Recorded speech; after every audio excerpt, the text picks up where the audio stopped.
Good morning from Dirang. আজ আমরা যাব তাওয়াং। তার জন্য সকাল সকাল উঠে পড়ে একদম রেডি হয়ে বেরিয়ে পড়ছি তাওয়াংয়ের উদ্দেশ্যে। কি কি সাইট সিন করবো সবটা তোমাদের সাথে তুলে ধরবো, সবাই সাথে থেকো।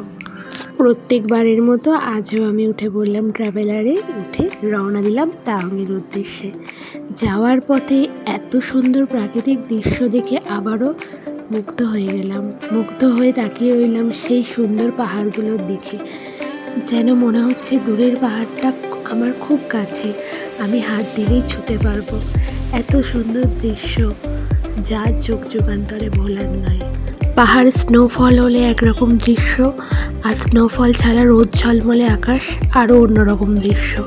দুটোর সৌন্দর্য সম্পূর্ণ আলাদা, কিন্তু আমি বলবো এই রৌদ্র ঝলমল আকাশের সৌন্দর্য আমাকে যেন ভীষণ মুগ্ধ করেছে।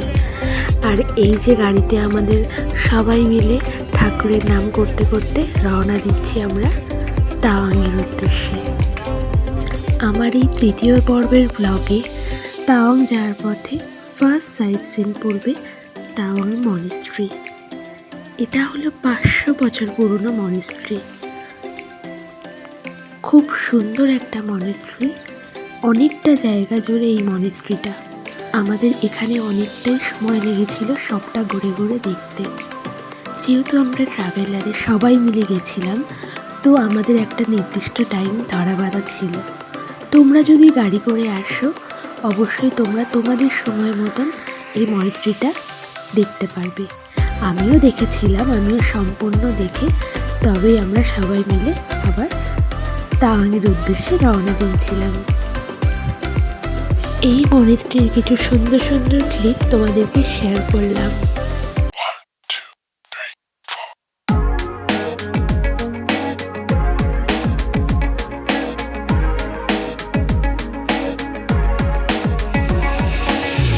This is how you make me feel. This is how you make me feel. Oh good, oh great sunshine. Oh baby, this is how you make me feel. And I feel good.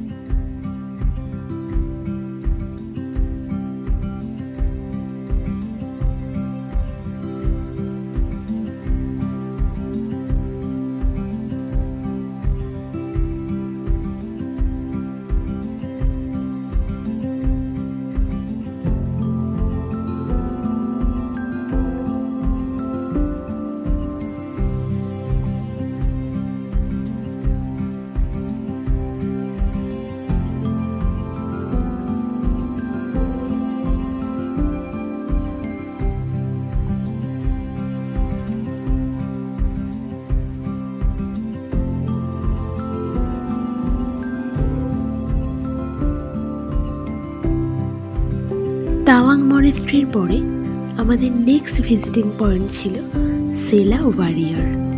এই সেলা ওয়ারিয়র্সের কিছু কাহিনী আমি তোমাদের সামনে তুলে ধরলাম, যা শুনলে আজও তোমাদের গায়ে কাটা দেবে।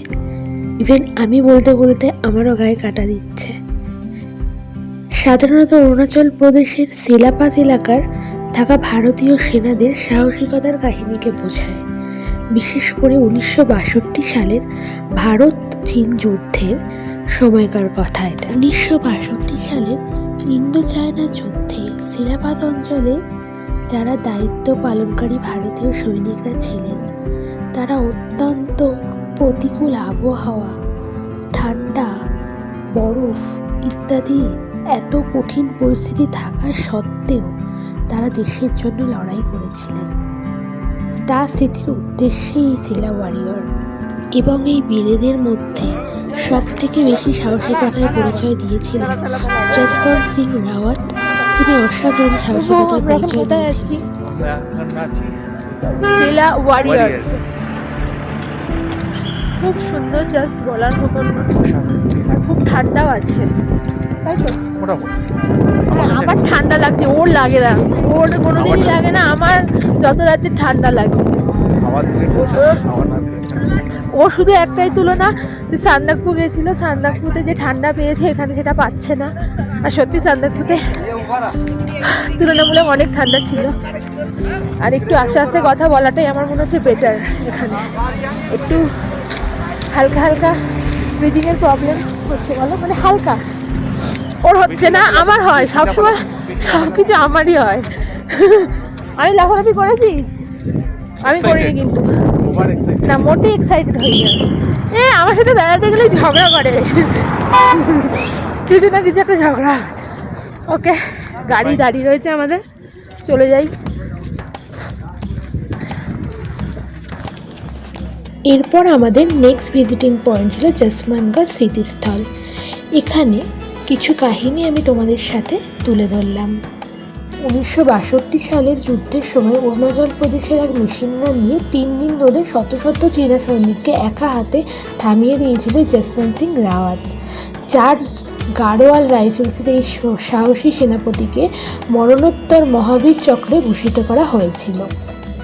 এই স্মৃতিসৌধে প্রবেশের সাথে সাথেই রাইফেলম্যান জসবন্ত সিং রাওয়াতের মূর্তি দেখা যায়, যা আজও সারা ভারত থেকে যেসব পর্যটকরা আসে সেখানে শ্রদ্ধা জানাতে আসেন।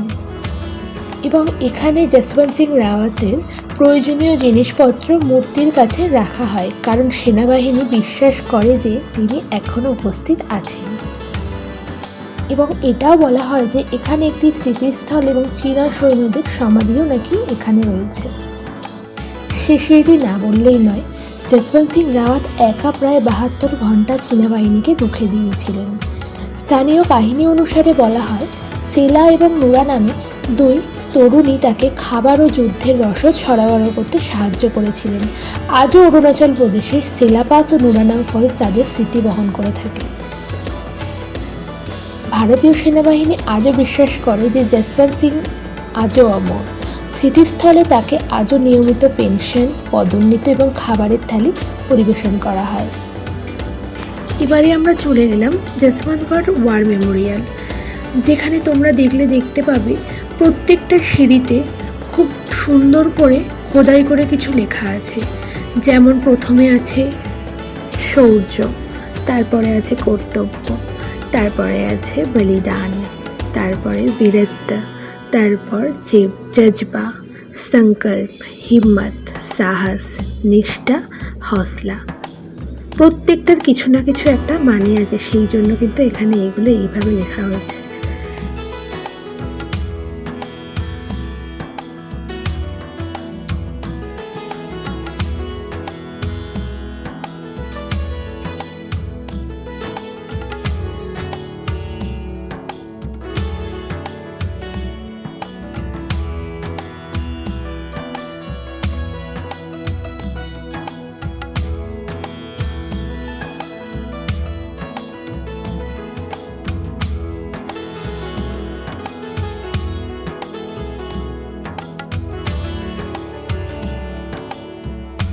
এবার আমি তোমাদেরকে দেখাবো বাংকার।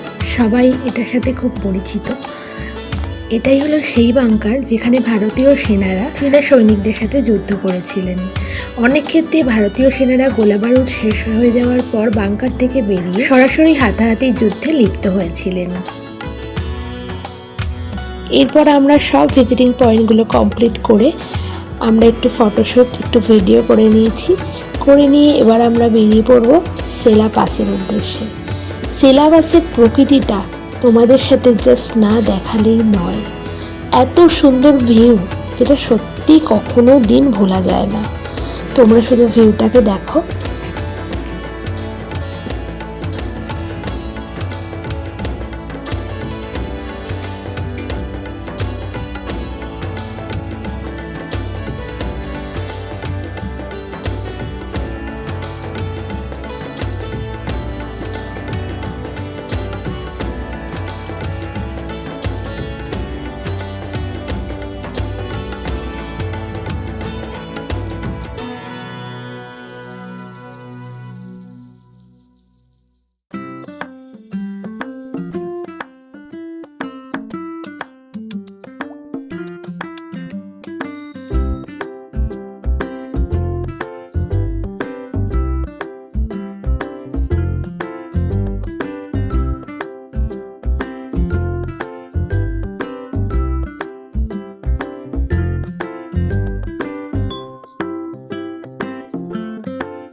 আমরা এবার যত উপরের দিকে উঠছি তত আমরা রাস্তায় পড়ে থাকা কিছু বরফ দেখতে পাচ্ছি। এত ভালো লাগছিল, মনে হচ্ছিল গাড়ি থেকে নেমে বরফগুলোকে নিয়ে আনন্দ করি।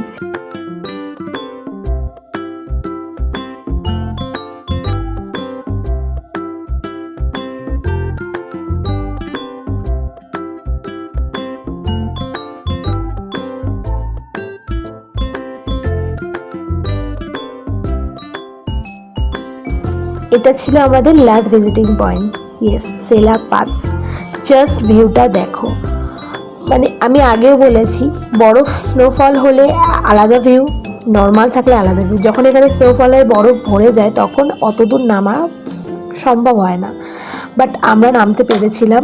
এত ভালো লাগছিল, আর খুব ঠান্ডা হাওয়া দিচ্ছিল, খুব ঠান্ডা হাওয়া, জাস্ট দাঁড়ানো যাচ্ছিল না।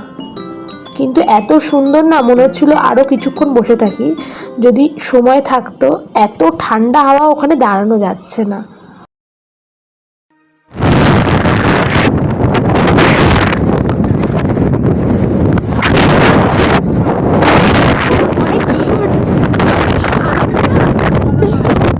সহ্য করছি